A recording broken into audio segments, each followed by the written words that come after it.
तो आइए class start करते हैं। आज का एक्सरसाइज 2.4 का सॉल्यूशन पढ़ेंगे। इससे पहले हम इंट्रोडक्शन पार्ट पढ़ा चुके हैं। अगर आप लोग नहीं पढ़े हैं तो आप सबसे पहले इंट्रोडक्शन पढ़ लीजिए। उसके बाद होगा क्या, बहुत आसान हो जाएगा आपको पूरा एक्सरसाइज का क्वेश्चन। तो पढ़ते हैं, क्वेश्चन स्टार्ट करते हैं। अगर आप नहीं पढ़े होंगे तो पहले इंट्रोडक्शन पढ़ लीजिएगा, उसके बाद आइएगा इस एक्सरसाइज पे।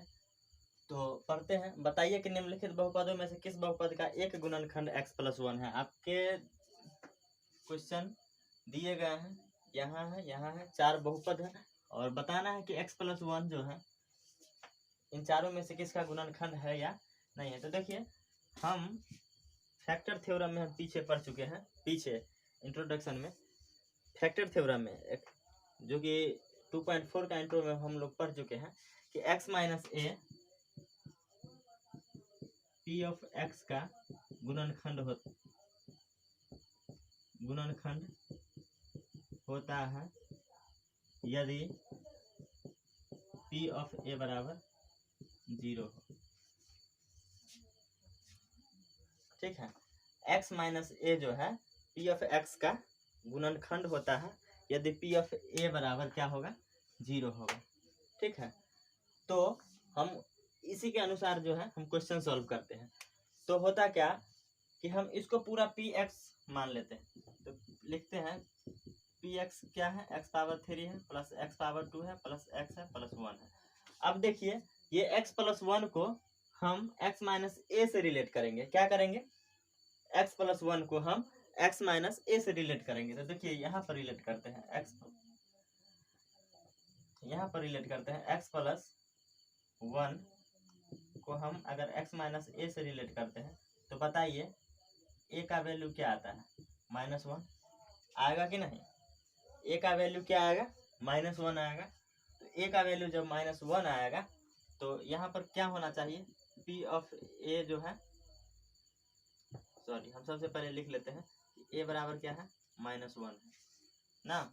तो यहाँ पर p ऑफ a जो होना चाहिए, क्या होना चाहिए, 0 होना चाहिए। और a का मतलब क्या, -1, तो p ऑफ -1 जो है वो 0 होना चाहिए। तो हम लिखते हैं -1 power 3 plus -1 power 2 plus -1 plus 1, ये -1 फिर +1 फिर -1 फिर +1। तो -1 से +1 गया, फिर -1 से +1, 0। तो देखिए p ऑफ -1 का वैल्यू 0 आ गया। तो लिख सकते हैं हम लोग, अतः x+1 बहुपद x⁻3 plus x⁻2 plus x plus 1 का गुणनखंड है। हम रिलेट कर रहे हैं फैक्टर थ्योरम से और उसका स्टेटमेंट यही था कि x - a जो है p ऑफ x का गुणनखंड होता है यदि p ऑफ a बराबर 0 होता है। तो अगला क्वेश्चन जो है थोड़ा हम अलग वे में सॉल्व करेंगे, इसलिए कि बहुत सारे विद्यार्थी जो होते हैं उनका होता क्या है कि a जो है ना वो समझ नहीं पाते हैं कि a का माजरा क्या है, आखिर a क्या होता है, रिलेट नहीं कर पाते हैं a का वैल्यू। तो आपके लिए सबसे आसान तरीका है, देखिए अगर आप ऐसे नहीं समझ पाए होंगे तो कोई दिक्कत नहीं है। आइए हम थोड़ा अलग वे में बनाते हैं। तो इसको हम p ऑफ x मान लिए, तो x⁻4 plus x⁻3 plus x⁻2 plus x और प्लस 1 लिख लिए। और x+1 जो है वहाँ इसका गुणनखंड है कह रहा है। तो हम x+1 को हम 0 के बराबर लिख लेंगे। तो x बराबर क्या होगा, -1 होगा। अगर आप a के साथ रिलेट करके देखते हैं तो भी आपका एक x के जगह पे a का वैल्यू क्या होता, -1 होता। ठीक है, तो अब करना क्या है कि p ऑफ x बराबर क्या है, x⁻4 plus x⁻3 plus x⁻2 plus x plus 1। तो यहाँ पर x का वैल्यू क्या है, -1 है। तो जब आप -1 रखिएगा और वो 0 के इक्वल हो जाएगा तो क्या होगा, x+1 बहुपद का गुणनखंड हो जाएगा। तो यहाँ पर -1 का पावर 4 प्लस -1 पावर 3 अब प्लस -1 पावर 2 प्लस -1 और प्लस 1। अब देखिए इसका वैल्यू 1 होगा और इसका क्या होगा, -1 फिर प्लस 1 फिर -1 फिर प्लस 1। अब देखिए गया और एक बच गया, कितना बच गया, जो कि 0 के इक्वल नहीं है। 0 के इक्वल है, अगर 0 होता तो ठीक है, नहीं होता तो हम लिख सकते हैं लास्ट में, अतः x + 1 बहुपद x⁴ + x⁴ + x⁴ 2 + x + 1 का गुणनखंड नहीं है। आपको ये वाला समझने में तो थोड़ा भी दिक्कत नहीं हुआ होगा। अगर आप ए से रिलेट नहीं कर पा रहे हैं तो ऐसा करें कि आप इस तरीके को छोड़ करके आप इस तरीके से भी बना सकते हैं। आपका क्वेश्चन कहीं से भी गलत नहीं हो सकता है, ठीक है। आप जैसे बनाइएगा वैसा ही ठीक होगा, यही कि गलत नहीं होना चाहिए। तो ये भी बहुत अच्छा वे है बनाने का, अच्छा मेथड है, तो आप इसका भी यूज कर सकते हैं। आप डायरेक्टली x + 1 को 0 के इक्वल रखिएगा तो आपका x का वैल्यू जो है -1 आ जाता है, अगर आप रिलेट नहीं कर पा रहे हैं a के साथ तो, ठीक है। इस तरीके से हम तीसरा क्वेश्चन भी देखते हैं, आसान ही है। p(x) क्या है, x⁴ + 3x⁴ + 3x⁴ 2 + x + 1। x + 1 को लीजिए और 0 के इक्वल रखिए तो x = -1 होगा। तो आप p(x) में वैल्यू रख सकते हैं, क्या, x⁴ 3x⁴ प्लस, अभी तो पोलिनोमियल ही लिख रहे हैं, अब रखेंगे वैल्यू, -1 रखेंगे वैल्यू, तो -1 पावर 4 + 3 × -1 पावर 3 + 3 × -1 पावर 2, उसके बाद +-1 फिर +1, ठीक है।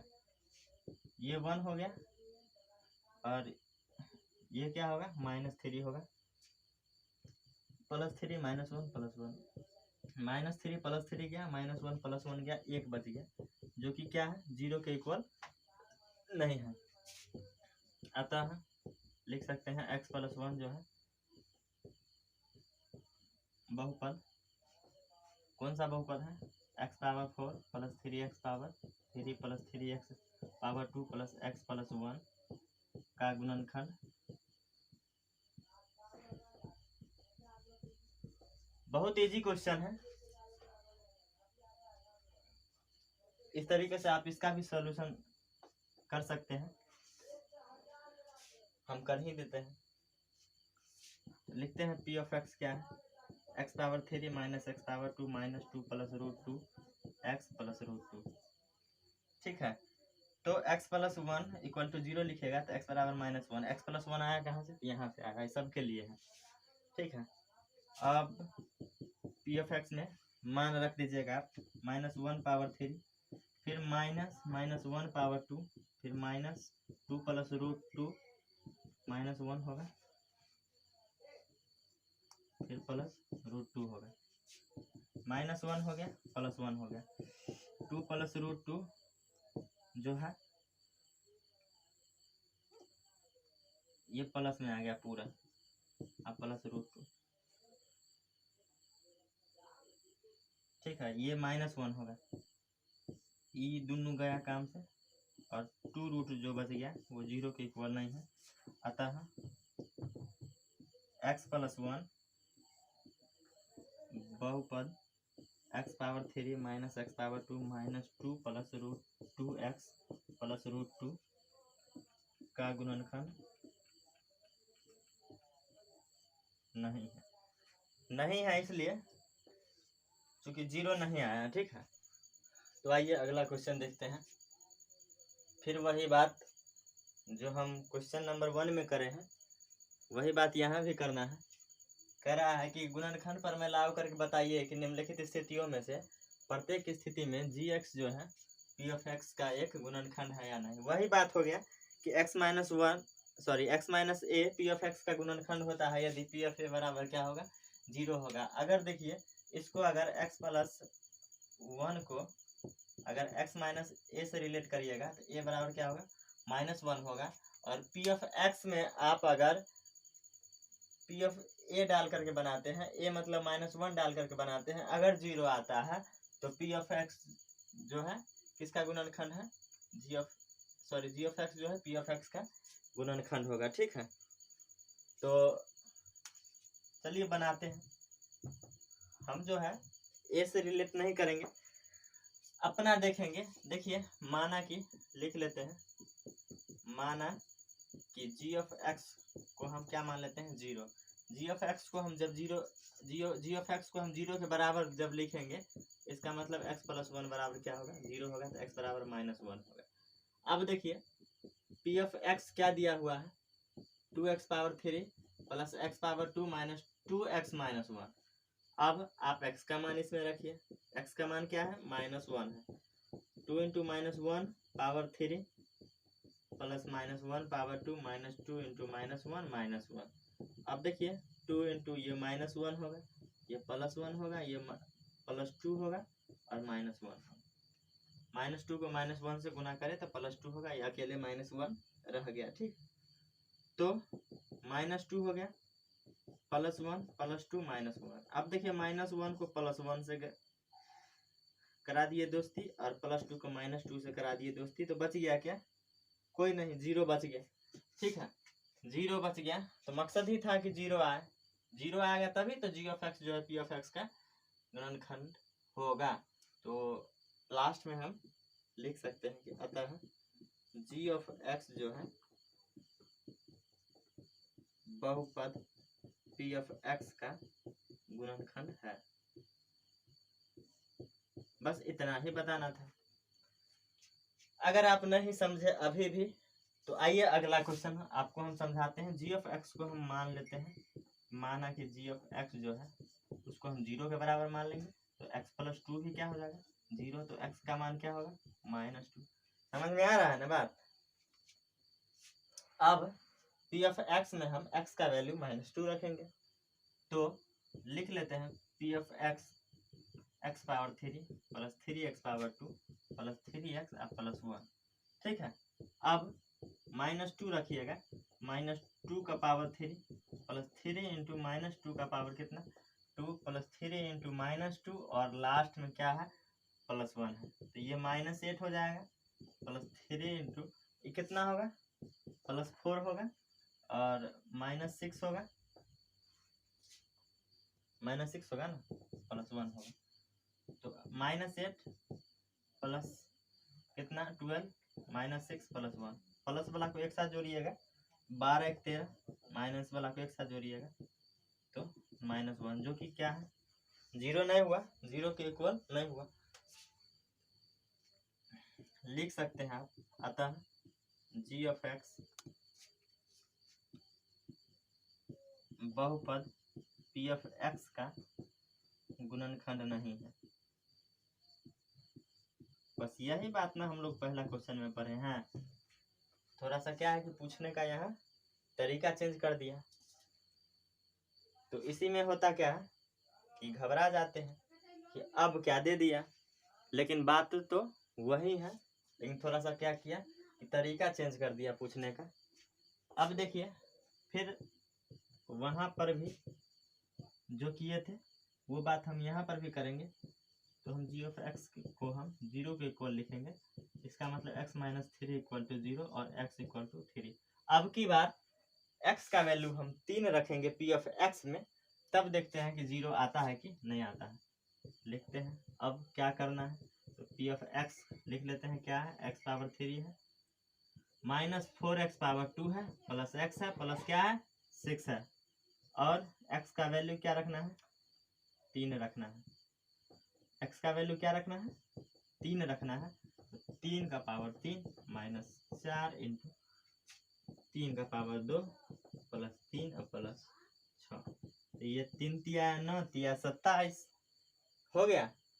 फिर माइनस 4 और 3 तिया 9, आई दोनों को जोड़िएगा तो 9, तो 27 9 चौक माइनस 36 और प्लस 9, तो 36 माइनस 36 इक्वल टू 0। क्या आ गया, 0 आ गया। कमाल हो गया ना, कमाल हो गया। लिखते हैं लास्ट में, अतः जी ऑफ एक्स जो है बहुपद पी ऑफ एक्स का गुणनखंड है। तो इतना आसान था हमारा क्वेश्चन। तो आइए वक्त को ना बर्बाद करते हुए चलते हैं क्वेश्चन नंबर 3 पे। के का मान ज्ञात कीजिए जबकि निम्नलिखित स्थितियों में से प्रत्येक स्थिति में x माइनस वन जो है पी एफ एक्स का क्या है, गुणनखंड है। देखिए x माइनस वन जो है क्या है, किसका गुणनखंड है, पी एफ एक्स का गुणनखंड है। देखिए x माइनस वन को उठाइए आप वहां से और लिखिए x माइनस वन को उठा करके आप किसके बराबर रखिए, 0 के बराबर रखिए और x बराबर क्या आ जाएगा आपका, 1 आ जाएगा। अब इस x का वैल्यू को आप पी एफ एक्स में रखिएगा, तो पी एफ एक्स पहले लिख लेते हैं x square plus x plus 1, ठीक है। अब 1 के बराबर लिखिए इसको, ठीक है ना, और 1 के बराबर जब लिखिएगा 1 स्क्वायर प्लस 1 प्लस के। अब इसको क्या है, 0 के इक्वल कर दीजिए, क्योंकि पी एफ 1 जो है ना 0 के इक्वल होगा, ठीक है। करके देखिए तो 1 स्क्वायर 1, आगे हम लिखते हैं 1 स्क्वायर 1 प्लस 1 प्लस के इक्वल टू, इसको किसके बराबर हम करें, 0 के बराबर करें। 2 प्लस के बराबर क्या हो गया, 0, और के का वैल्यू क्या आएगा, इधर आएगा तो -2 होगा ना, तो के का जो मान आ गया -2, यही है वैल्यू, ठीक है। जिस तरीके से आप इसमें सॉल्व करें इस तरीके से आप क्वेश्चन नंबर 2 में भी आइए, x माइनस 1 इक्वल टू 0 रखिए, x इक्वल टू 1 आ जाएगा, और इसी x का वैल्यू आप पी एफ एक्स में रखिए। हाँ, आप इसको पी एफ एक्स, इसको हम मान लेते हैं, पहले हम लिख लेते हैं कि ये जो है पी एफ एक्स है, तो पी एफ एक्स क्या है, 2x power 2 plus k x plus 2। अब x माइनस 1 इक्वल टू 0, तो x इक्वल टू 1, तो पी एफ 1 जब रखिएगा क्या होगा, 2 इंटू 1 पावर 2 प्लस के इंटू 1 प्लस 2। तो ये 2 सामने सामने लिखना है, और 2 1 प्लस के प्लस 2, तो 2 प्लस के प्लस 2, यह चीज ना। अब इसको भी आगे लिख देते हैं, 4 प्लस के इक्वल टू 0, के इक्वल टू -4। देख लेते हैं थोड़ा सा आंसर सही है या गलत है।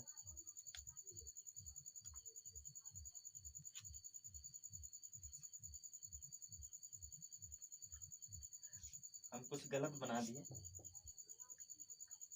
नजर कहीं और, यहाँ पर √2 था, यहाँ पर √2 ही होता, यहाँ पर भी √2 था और √2 होना था, यहाँ पर भी √2 होना था, और यहाँ पर भी क्या होना था, √2 होना था।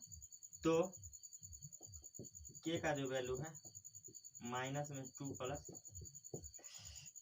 √2, यही आंसर होता, ठीक है। गलती से हो गया था, यहाँ पर √2 लेना था, जो कि हम 2 लिख दिए, ठीक है। अब इसमें भी आइए, इसको हम पी एफ एक्स मान लेते हैं, तो पी एफ एक्स बराबर क्या है, कि x square minus √2x plus 1, x minus 1 बराबर 0, तो x बराबर 1। अब फिर से पी एफ एक्स में क्या करिए, या आप ऐसे भी लिख सकते हैं, पी एफ 1 इक्वल टू 0, और पी एफ 1 क्या होगा, तो के टू 1 का square minus √2 into 1 plus 1 equal to क्या होगा, 0 होगा। तो ये के होगा, ये माइनस √2 होगा, और ये प्लस 1 होगा, बराबर क्या होगा, 0। के का मान ये उधर जाएगा -√2, तो प्लस √2 हो जाएगा, और प्लस 1 उधर जाएगा तो -1 हो जाएगा, तो √2 -1 हो जाएगा, ठीक है। आसान था क्वेश्चन, के का मान निकालना। अब आते हैं लास्ट क्वेश्चन पे, इसको हम पी एफ एक्स लिखते हैं, क्या है, k x power 2 minus 3x plus k, x minus 1 equal to 0, x equal to 1। आप ऐसा भी करें, माना के लिख सकते हैं, ठीक है। अब आप पी एफ 1 इक्वल टू 0, तो पी एफ 1 क्या होगा, के इंटू 1 का स्क्वायर माइनस 3 इंटू 1 प्लस के इक्वल टू 0। ये के हो जाएगा, ये -3 हो जाएगा, प्लस के हो जाएगा बराबर 0। ये एक के जो होगा जोड़ेंगे तो 2 के बराबर 3, और के का मान जो होगा 3/2 हो जाएगा। तो इसी तरीके से के का मान निकल गया, जो कि हम लोग इंट्रोडक्शन में भी हम पढ़ा चुके थे, और बहुत ज़्यादा आसान था, तो आप लोग इसको नोट कर लेंगे। तो देखिए अब क्वेश्चन नंबर 4, गुणनखंड कीजिए, ठीक है, गुणनखंड ज्ञात कीजिए अब हम क्या कर रहे थे, इसका जो भी इंट्रोडक्शन पार्ट था, बहुत ज़्यादा वक्त लिए थे हम गुणनखंड करने का, ठीक है। और बहुत टाइप का क्वेश्चन सीखे थे। अगर आप पढ़े होते तो हमको नहीं लगता है कि क्वेश्चन बताने की ज़रूरत होती, ठीक है। तो मिडिल टर्म को दो भागों में बांट करके हम लोग किए थे इस सब का गुणनखंड। तो यहाँ भी करते हैं वही चीज़, 12x⁻²। अब इसको कैसे बांटेंगे, -7x को हम कैसे दो भाग में बांटेंगे, तो हमको देखिए किसी आधार पर बांटना पड़ेगा। इसलिए आप देखिए 12x⁻² को अगर 1 से गुना करते हैं तो इतना ही होता है, ठीक है। तो आप इसको इस तरीके से तोड़िए कि उसको फिर से अगर गुना करें तो इतना हो जाएगा, और जोड़े तो फिर इतना हो जाएगा, ठीक है। तो आप देखिए -4x और -3x लीजिएगा। अगर इसको दोनों को जोड़िएगा तो -7x हो जाएगा, और इन दोनों को गुना करिएगा -4x को -3x से, तो बस यही तो हो जाए, यही 12x⁻² हो जाएगा, ठीक है। तो बस यही चीज़ होगा, फिर +1। अब ये 4 टर्म बन गया, दो दो टर्म करके बांट लीजिए। और इन दोनों टर्म में देखिए कि कॉमन क्या है, तो 4x लग रहा है कि हमको यहाँ पे कॉमन है, तो 3x यहाँ से निकलेगा और यहाँ से -1 निकलेगा, ठीक है। आपको अगर चेक करना है तो फिर से गुना करके देख लेंगे। 4 × 12x⁻² -1 माइनस, और 4x को -1 से गुना करिएगा तो -4x ही होगा। अब इसमें भी गुना, अब इसमें भी कुछ ऐसा कॉमन ले, हम लेते हैं -1 कॉमन लेते हैं, ठीक है। तो 3x हो जाएगा और -1 हो जाएगा। आप यहाँ पर +1 अगर कॉमन लेते हैं तो यहाँ पर क्या होता है, यहाँ पर -3x होता है और यहाँ पर +1 होता है। तो आपके जो ये दोनों कोष्ठक वाला जो है, ये दोनों मिलता नहीं, तो फिर क्या होता है, ये गलत हो जाता है। तो हमको कॉमन भी क्या होता है, सोच समझ कर लेना होता है। तो इसलिए यहाँ पर क्या लेंगे, कॉमन -1, तो यहाँ पर 3x हो जाएगा और यहाँ पर -1 होगा। तो आप देखिए दोनों अंदर का भाग जो है मिल रहा है, दोनों जो मिल रहा है इसको कॉमन ले लिए, तो एक 3x - 1 हो गया, और ये बाहर वाला है इसको एक साथ करके लिख लिए, 4x - 1 हो गया। और पीछे से आप ये लिखना ना भूलें, बस आपका हो गया गुणनखंड, ठीक है। ठीक इसी तरीके से लेंगे, फर्स्ट टर्म और लास्ट टर्म को गुना करेंगे, 3 दूना 6x⁻²। अब इसको इस तरीके से अलग करना है, 6x + x + 3। अब देखिए 7x को हम 6x + x लिखे हैं, तो जोड़िएगा तो 7x हो जाएगा, और गुना करिएगा तो 6x⁻² हो जाएगा गुना करने पर, ठीक है।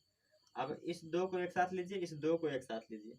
इन दोनों में देखिए कि 2x कॉमन है, तो x अब +3 होगा, फिर +1 कॉमन लीजिए तो यहाँ पर x +3 कॉमन होगा। दोनों अंदर वाला मिल रहा है, तो x +3 यहाँ से होगा, और 2x + 1, 2 + 1 लिख दिए, 2x + 1।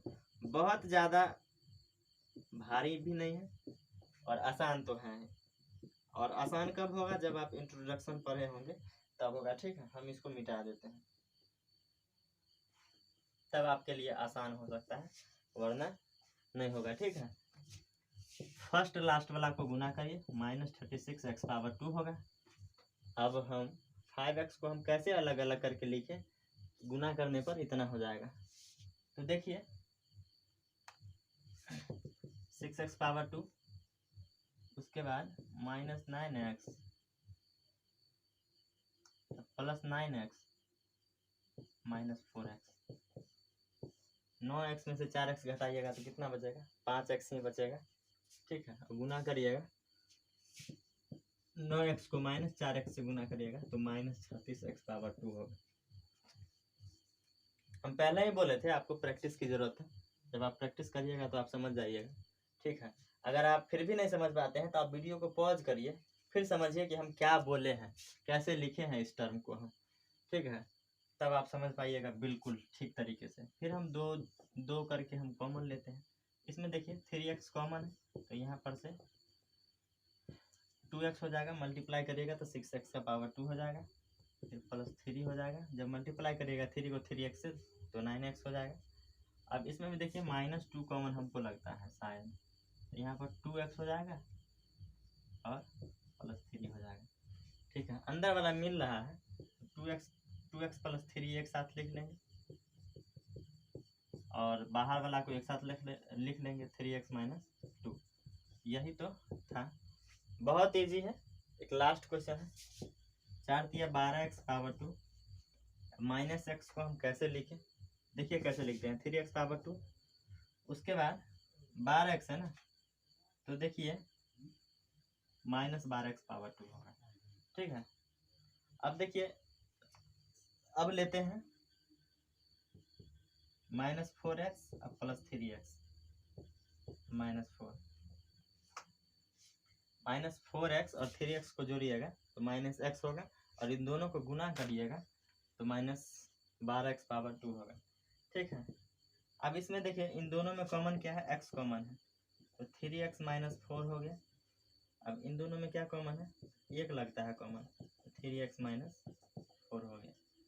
ठीक है, तो 3x - 4 एक साथ हो जाएगा और x + 1 जो है एक साथ हो जाएगा। बस आपका यही गुणनखंड था, खत्म हो चुका है। अगर समझ गए होंगे तो आप नोट कर लेंगे।